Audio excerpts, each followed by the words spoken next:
Sir, Congress कार्यालय शिरकत किए हैं और कल आप नामांकन किए हैं, काफी दमखम से नामांकन दिखा, आपका क्या कहना चाहेंगे? ये दमखम आईपी गुप्ता का नहीं था, ये दमखम सहरसा के लोगों का था। और ये विश्वास उन्होंने जिस तरह से लोगों ने हमें अपनाया है, मुझे लगता है कि सारा credit goes to the people of Saharsa. अभी आपने सर अपने संबोधन में कहा कि मैं बाहरी नहीं हूं, और कहीं ना कहीं चर्चा विधानसभा में चल रही है कि आईपी गुप्ता इस जिला के नहीं हैं, तो वोट इनको क्यों पड़ेगी। इस बात पे क्या कहेंगे आप? जो आपके जिला के थे तो 15 बरस में क्या किया, ये भी तो देखना है आपको। जब आप घर वाले हो के कुछ नहीं कर पा रहे हैं, ये सवाल तो उनसे पूछा जाना चाहिए ना कि आखिर आईपी गुप्ता को क्यों आना पड़ा। आप कुछ नहीं किए हैं इतने दिनों से, घर का बेटा तो काहन कैल हो घर के बेटा हलो, थोड़ा घर से प्यार नहीं है तभी तो नहीं किए कुछ। मैं सहरसा का, जब मेरी गाड़ियां चल रही है तो हर जगह जाम है, तो आप क्या कर रहे थे? घर का बेटा है तो घर वाला कामा काहन के लो भाई। अच्छा, लोग आशीर्वाद देती है, जीत आपकी होती है, तो क्या रोड मैप रहेगा? गेटवे ऑफ बिहार बनाऊंगा सहरसा विधानसभा में। लोगों को ये कॉन्फिडेंस दिलाऊंगा कि नेता आईपी गुप्ता नहीं है, नेता कार्यकर्ता है, नेता जनता होती है। आईपी गुप्ता एमएलए बन के एक नौकर बना रहेगा आपका, ये मैं विश्वास दिलाना चाहूँगा। मैडम, इस बार कांग्रेस के सिंबल से चुनाव लाठी मैडम, एक बार कांग्रेस के सिंबल से चुनावी मैदान में फिर से हैं आप, सोनबरसा विधानसभा क्षेत्र से, क्या रणनीति रहेगी इस बार? महागठबंधन समर्थित मैं कांग्रेस की प्रत्याशी सोनबरसा विधानसभा से मैंने अपना नामांकन दिया है, और शीर्ष नेतृत्व हमारे जो कांग्रेस के हैं, आला कमान है, बिहार के प्रभारी हैं, बिहार के प्रदेश अध्यक्ष हैं, हमारे राष्ट्रीय अध्यक्ष हैं, मैं उनकी तहे दिल से आभार व्यक्त करती हूँ।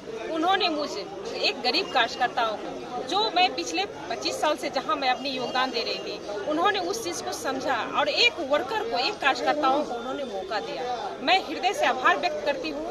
प्लस में हमारे सहरसा जिला के जितने भी हमारे कांग्रेस और महागठबंधन के जितने भी हमारे पदाधिकारी हैं, मैं उनका तहे दिल से नमन करती हूँ, मैं आभार व्यक्त करती हूँ। उनके सहयोग से मेरा नामांकन और अभी तक की सारी रणनीति तय हो रही है, और उनके सानिध्य में मैं चुनाव लड़ूंगी सोनबरसा से। ये मेरे लिए बड़ी गौरव की बात है। अगर आशीर्वाद मिला लोगों का तो क्या करना चाहेंगे? पहले सर, मैं जहां से चुनाव लड़ती हूं, सोनबरसा विधानसभा सुरक्षित से, आप जानते हैं वहां पे जो व्यक्ति इससे पहले प्रतिनिधित्व कर रहे थे, उन्होंने सोनबरसा को किस तरह से, जिस तरह से जो कोई व्यक्ति कड़ाहता है, उस तरह से कड़ाह के अवस्था में उन्होंने सोनबरसा को छोड़ा है। वो 15 साल तक, पिछले 15 सालों से वो वहाँ के विधायक रहे।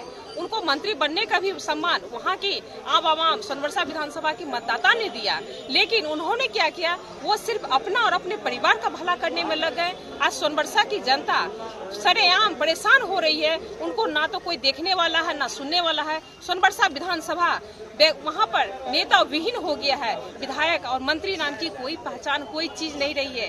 निश्चित तौर पे मुझे आशीर्वाद मिलता है, मुझे मौका मिलता है, तो मैं जिस तरह से पिछले 15 सालों से मैं वहाँ की बेटी बन करके मैंने लोगों की सेवा की है, और मुझे मौका मिलेगा तो निश्चित तौर पे मैं और ऊर्जा के साथ वहाँ की सेवा करूंगी और लोगों के बीच में बनी रहूंगी। ऐसा कि हम लोगों ने देखा कि आपने एनआर भी कटा लिया, ऐसा क्या हुआ जो अंतिम क्षण में जा करके ये सीट कांग्रेस के हाथ से निकल गई? आप सुन रहे थे, गठबंधन की अलग अलग कुछ मजबूरियां होती है, और हमारी पार्टी के शीर्ष नेतृत्व ने, हम अपने शीर्ष नेतृत्व के प्रति आभार प्रकट करते हैं कि उन्होंने अंतिम दिन तक मेरे लिए, सीईसी जो हमारा केंद्रीय चुनाव समिति होता है, उसने अपनी मोहर लगा दी सहरसा सीट के लिए, और फिर जो फैसला हुआ उसका हम सारे कार्यकर्ता हम तहे दिल से उसका स्वागत करते हैं। और जो हमारे हिस्से में आया सीट, जो यहाँ गठबंधन का सीट है, हम लोग चारों सीट के लिए रणनीति बना रहे हैं, जीतेंगे। और राहुल गांधी जी के हाथ को मजबूत करने के लिए आपको बताऊं, कांग्रेस का इतिहास है सेक्रीफाइस का। कांग्रेस का आज नहीं, आज़ादी की लड़ाई से लेकर के देश निर्माण और हर हमेशा, इसीलिए हम लोग सारे लोग खड़ा होकर के गठबंधन को जिताएंगे। और हमारे सोनबरसा के उम्मीदवार के लिए सबसे बड़ी सेन है कि ये देखिए, सबसे अकेला एकमात्र सशक्त उम्मीदवार वीरेंद्र शेखर जी है, इनका आप इनसे सुन लीजिए।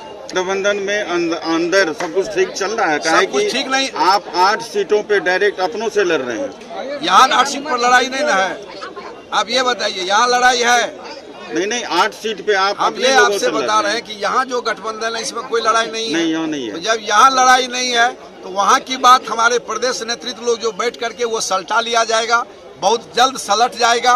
और नहीं सलटेगा तो यहाँ कोई लड़ाई नहीं है। यहाँ चारों सीट पर एक एक महागठबंधन का उम्मीदवार है और चारों सीट हम लोग जीतने जा रहे हैं। ये मैं आपके माध्यम से उनको चुनौती को स्वीकार करते हैं।